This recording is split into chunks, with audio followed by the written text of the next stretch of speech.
Dia para você, obrigada pela participação, Anderson. Bom dia, Isa. É uma satisfação estar aqui ao vivo com você e com o público da BMC.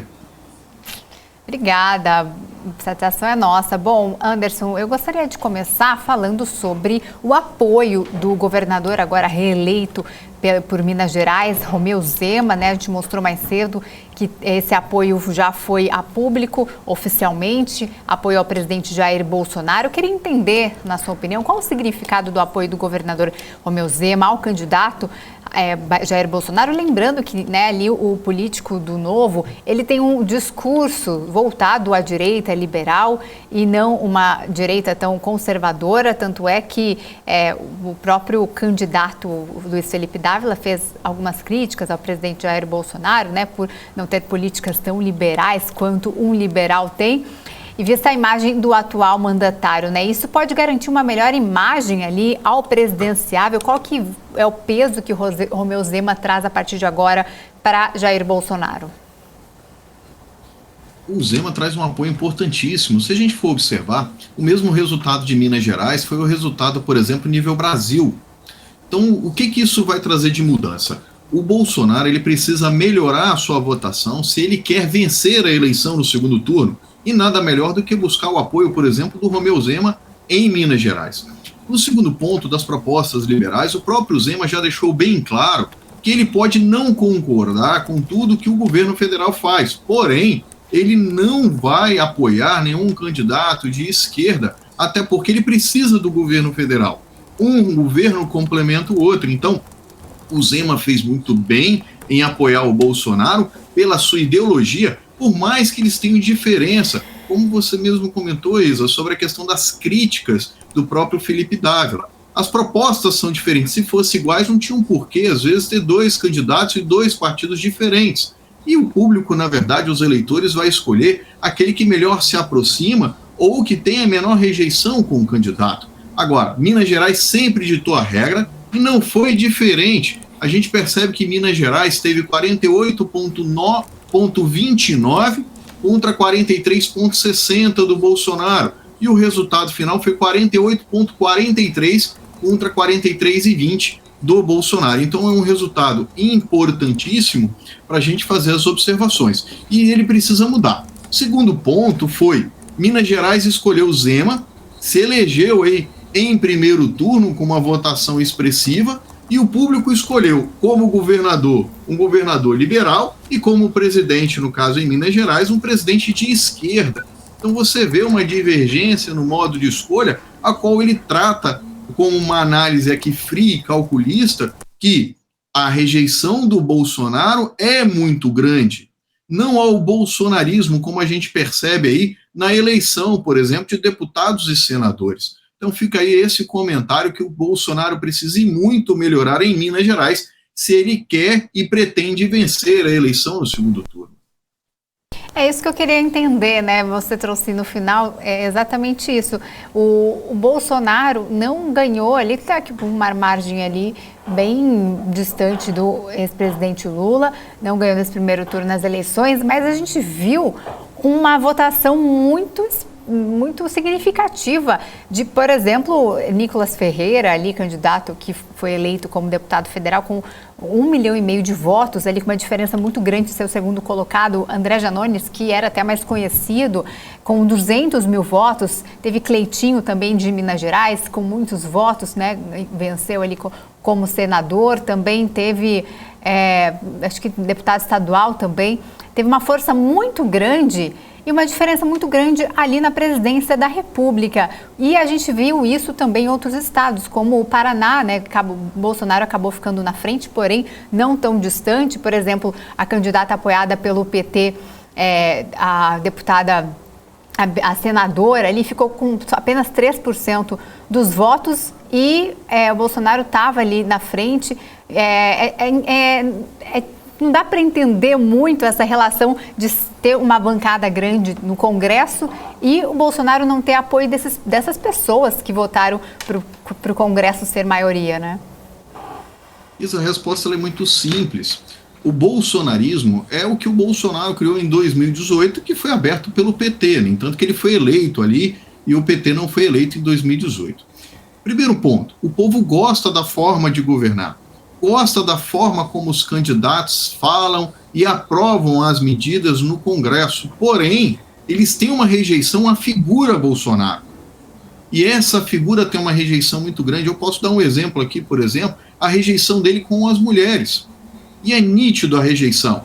Ele falhou ontem ao atacar, por exemplo, a Simone Tebet, chamando ela por um apelido. Ele precisa juntar o público que votou nela. A partir do momento que ele faz esse tipo de ataque, ele perde não só o público que votou na Simone Tebet, como também o público feminino. Ele não pode cometer esse tipo de erro se ele pretende ganhar no segundo turno. Ele precisa do apoio. São mais de 4 milhões de votos no segundo turno. Por exemplo, foram quase 5 milhões, 4.915 da Simone Tebet ali no primeiro turno. Se ele continuar fazendo esse ataque, logicamente o MDB ele deve se aproximar mais do PT para um segundo turno. Porém, as pessoas que votaram na Tebet foi um voto que você avalia de protesto, pois não queriam o Lula e nem queriam, por exemplo, o Bolsonaro. Então votaram na Tebet como um voto ali de protesto, como um candidato. E agora, no segundo turno, vão fazer como? Vão votar em quem tiver menos rejeição. Não é o candidato que vai ganhar, que tem a melhor proposta no segundo turno. Vai ganhar o candidato que for menos rejeitado. No segundo turno, você não avalia qual é a melhor proposta entre os candidatos, e sim quem tem a menor rejeição. Porque quem tiver a menor rejeição vai vencer. E o mais rejeitado vai ser refutado pela população e vai perder. O Bolsonaro ele não pode cometer o erro que ele cometeu ontem, assim também como o Lula não pode cometer o erro que ele cometeu domingo, na Paulista, quando colocou, por exemplo, a Dilma para fazer discurso. Sendo que em São Paulo ele tem o Fernando Haddad buscando um segundo turno. E a rejeição da Dilma é muito grande em São Paulo. Então, são esses tipos de erro que no segundo turno não tem espaço para ambos os candidatos. Agora, foi um fenômeno? Foi. Bolsonaro apoiou e conseguiu a vitória dos seus candidatos? Conseguiu. Mas a população foi bem clara, falando, olha, eu gosto dos seus candidatos, mas não gosto de você, da figura Bolsonaro. Isso ficou bem claro nessa eleição e ele vai precisar mudar esse tipo de rejeição esse ano. Ele já está tentando fazer, por exemplo, com a antecipação do Auxílio Brasil para alguns dias antes, para ser pago durante a eleição. E cometeu a fala, por exemplo, falando, olha, eu vou pagar um 13º se eu for eleito às mulheres, porque esse ano eu não posso pagar, porque a legislação eleitoral não permite, mas no próximo ano eu vou. Então ele já está deixando promessas do próximo ano de governo para tentar modificar o voto. No entanto que o 13º do Auxílio Brasil foi voltado para as mulheres e não vai ser pago de forma ampla a todos os beneficiários. Tá? Ele está tentando fazer essas modificações, mas ele precisa se policiar com as suas falas. Mas você acredita que, você comentou em relação a quem tiver menos rejeição que deve levar, mas esse público que vota, por exemplo, em Damares Alves, Ricardo Salles, Nicolas Freitas, que são públicos que apoiam candidatos bem conservadores, existe a possibilidade, por mais que eles tenham uma grande rejeição ao presidente Bolsonaro, a eles migrarem ali para o Lula, mesmo sendo ali conservadores, esses votos em massa não devem reverter e beneficiar Bolsonaro? Na verdade, a gente tem que comparar que no primeiro turno tinha uma escolha. A Simone Tebet, por exemplo, foi uma escolha. O Felipe Dávila, por mais que ele conseguiu aproximadamente 560 mil votos, foi uma outra escolha. E esse público agora não terá. A pessoa que escolheu, por exemplo, o Nicolas em Minas Gerais com 1,5 milhão de votos, deve migrar para o Bolsonaro, caso tenha votado num outro candidato. Assim como apoiou a Damares, assim como foi o astronauta Marcos Pontes. Então deve migrar para o Bolsonaro. É certo de migrar na totalidade? Vai depender da rejeição e como vão ser conduzidos esse segundo turno pelo Bolsonaro. Da forma como ele vai falar. Como eu falei, ele não pode cometer alguns erros, igual ele cometeu falando da Simone Tebet, ele não pode cometer um erro, por mais, se ele tem razão ou não, a gente não está discutindo a razão, em ter atacado, por exemplo, a jornalista Vera Magalhães, ele não pode cometer esse tipo de erro. Os votos das mulheres vão fazer a diferença nesse segundo turno se o Bolsonaro pretende vencer. É importantíssimo ele quebrar e sair dessa bolha que ele se encontra, sair desse grupo de apoiadores. Agora, é inegável que a mesma votação que ele teve no primeiro turno deve se manter para o segundo turno.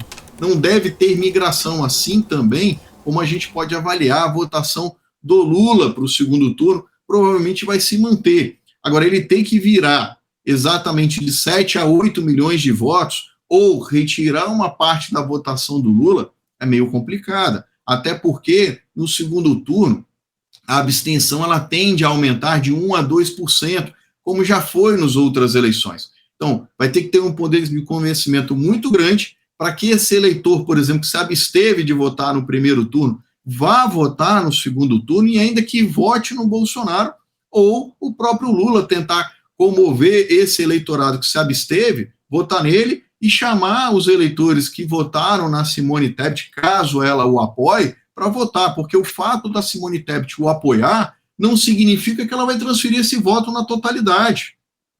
A gente viu vários candidatos que tiveram apoio, como foi, por exemplo, o caso do Ciro, que teve no governo do Ceará, ele não conseguiu ir para o segundo turno, por exemplo, ou se colocar ali como um candidato com chances de ir para o segundo turno ou vencer a eleição no Ceará.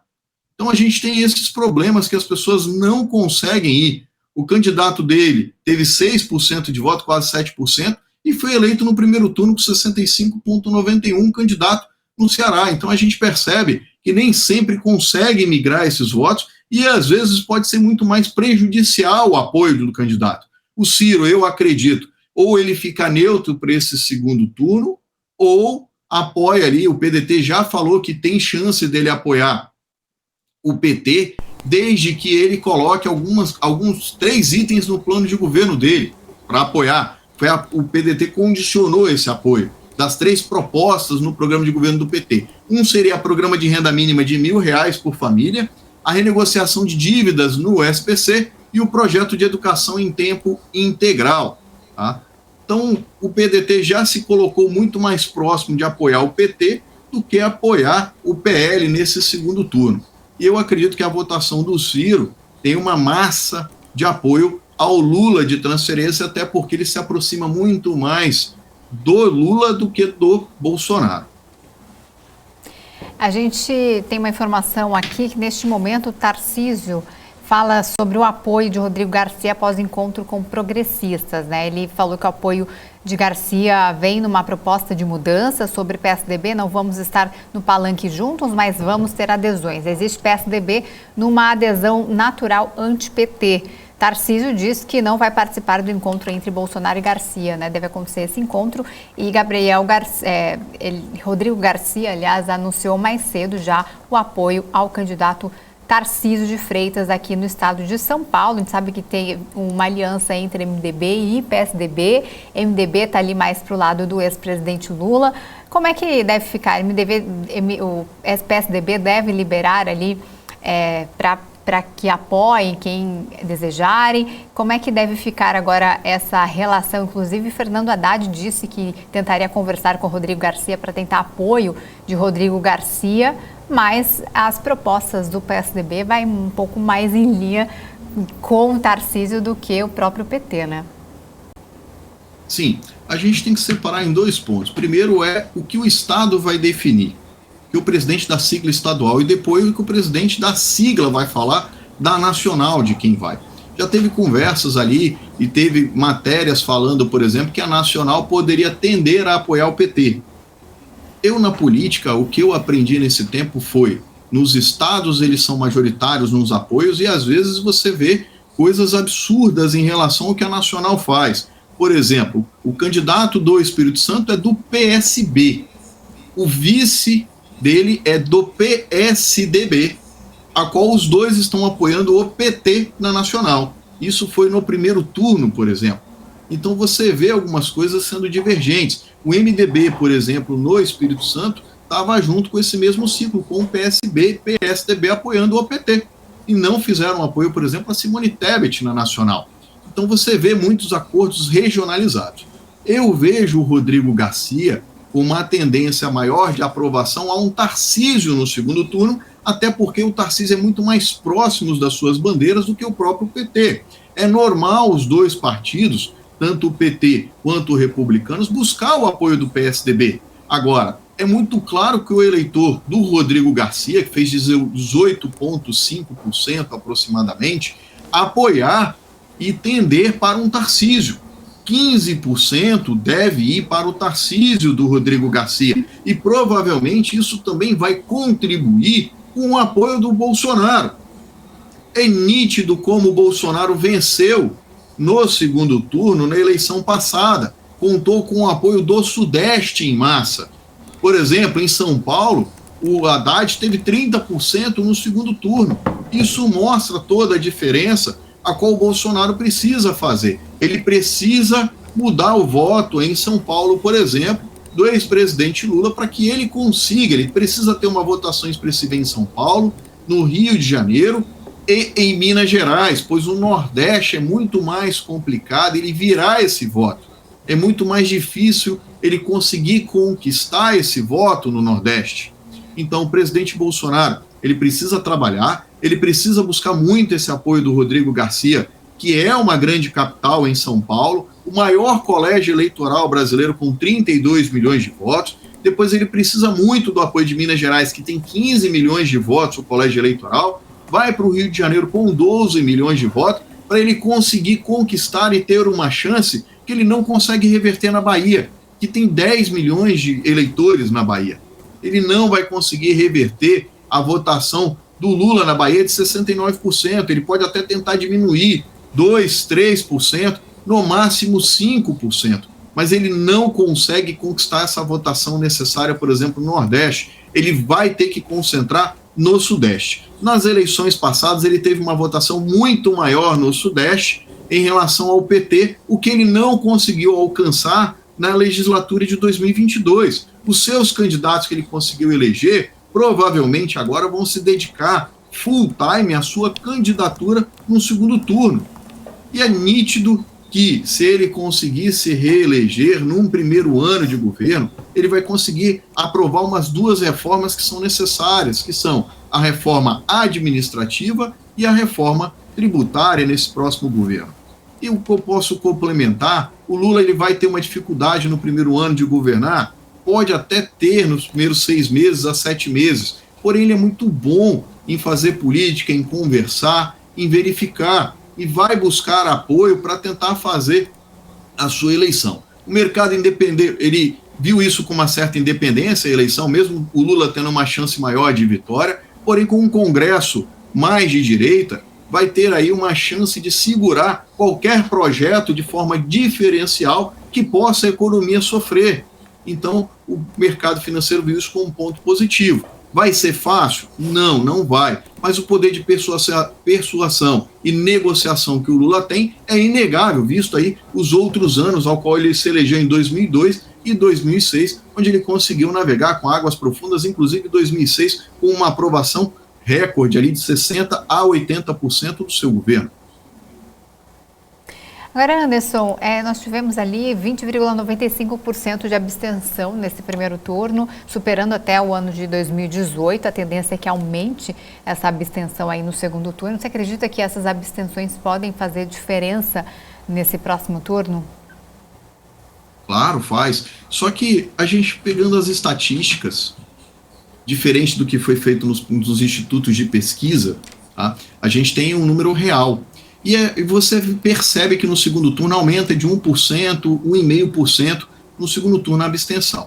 Então, eu não acredito que vá diminuir nesse momento essa abstenção que se teve. Por quê? Muita gente, por exemplo, que votou no primeiro turno, talvez não consiga votar no segundo turno e vice-versa. Então, acaba tendo uma troca ali de votos. Uma pessoa que votou no primeiro turno, outras não. Às vezes a pessoa estava num determinado plantão em outro estado e a pessoa, por exemplo, que estava de plantão vai poder votar, e vice-versa. Então eu não acredito que você consiga modificar e diminuir essa abstenção para o segundo turno.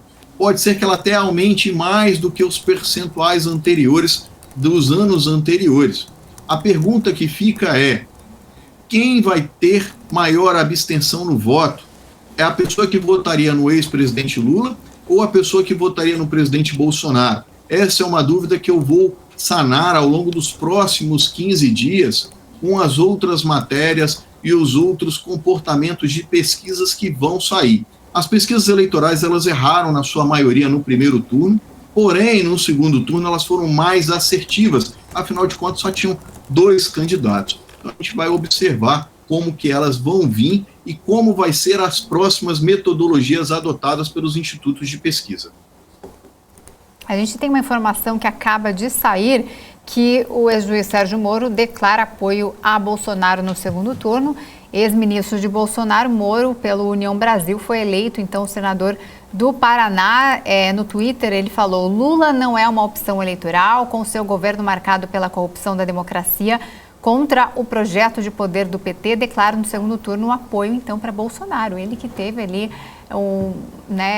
brigou ali, teve uma questão muito simbólica, foi chamada até de traíra, né, pelos próprios bolsonaristas, que eram a favor de Sérgio Moro até então, mas neste momento, né, não dá para ficar em cima do muro. Como é que você analisa esse apoio de Moro a Bolsonaro? Esse é um grande exemplo do que a gente vê com a questão da rejeição do nome. Se a gente fosse observar como foi a saída do Moro do governo Bolsonaro, ele nunca apoiaria o Bolsonaro no segundo turno, ele ficaria isento. Mas a rejeição ao nome do ex-presidente Lula, afinal de contas, ele foi o juiz da Lava Jato, ele julgou o processo do ex-presidente Lula, ele avaliou o processo na íntegra e ele condenou o ex-presidente Lula na primeira instância, e que depois foi revertido as decisões no STF, não é o caso aqui da discussão. Então você percebe que a rejeição a um determinado candidato é que vai valer nesse segundo turno, principalmente. Então, ele não me surpreendeu quando ele falou que ele apoia o Bolsonaro. Ele já vinha falando isso durante a sua congregação e das suas pregações na eleição do primeiro turno, quando ele estava pedindo voto. Ele já vinha fazendo críticas pesadas, ele já vinha apoiando o Bolsonaro em alguns vídeos que ele postava nas suas redes sociais. Então ele não ficou em cima do muro e falou qual é a sua posição. A rejeição que ele tem pelo ex-presidente Lula é muito maior do que as críticas e rejeição que ele tem do Bolsonaro. E assim é o nosso eleitor brasileiro hoje. É dessa forma que ele está avaliando e está julgando. É desse jeito que ele está avaliando. Então, nós vamos ter uma eleição do segundo turno, a qual não é analisada as propostas dos candidatos, e sim, na maioria dela, a rejeição. Quem não vota no Lula vai votar no Bolsonaro. Então, se a pessoa escolheu a Tebet por não gostar do Bolsonaro e do Lula, ela vai avaliar qual é a sua maior rejeição. A minha maior rejeição, por exemplo, é do Lula. Eu vou votar no Bolsonaro. A minha maior rejeição é do Bolsonaro. Eu vou votar no Lula, independente das propostas. O Lula não tinha apresentado um plano de governo para que você pudesse comparar. Então, os eleitores não votaram pelo plano de governo, votaram a quem eles têm mais sensibilidade e ao nome que eles têm a menor rejeição ou que melhor te agrade. Assim foi no primeiro turno, como nós vimos, e principalmente a migração de um voto útil, a qual foi decepcionante a votação do Ciro. Eu comentei isso ao vivo, que a Tebet tinha uma chance muito maior de ficar em terceiro lugar, e ela ficou. O Ciro sai derrotado, assim como o PSDB sai extremamente derrotado dessa eleição de 2022. Tá certo, obrigada pelas informações. Nós conversamos aqui com o cientista político Anderson Nunes. Obrigada por esclarecimentos aqui. A gente teve informações ao vivo aqui, apoio do juiz Sérgio Moro. Agora parece que a gente tem informações também que Bolsonaro entra ao vivo agora com o governador do Rio de Janeiro, né? O governador Cláudio Castro também, que deve anunciar apoio ao presidente Jair Bolsonaro. A gente vai seguir acompanhando todo esse cenário eleitoral e o Anderson trouxe um panorama aqui para a gente entender melhor todos esses imbróglios. Obrigada pela participação mais uma vez. Agradeço, Isa, uma boa tarde aos telespectadores da BNC News e sempre à disposição. É sempre uma satisfação participar ao vivo com vocês. Obrigada, bom dia para você.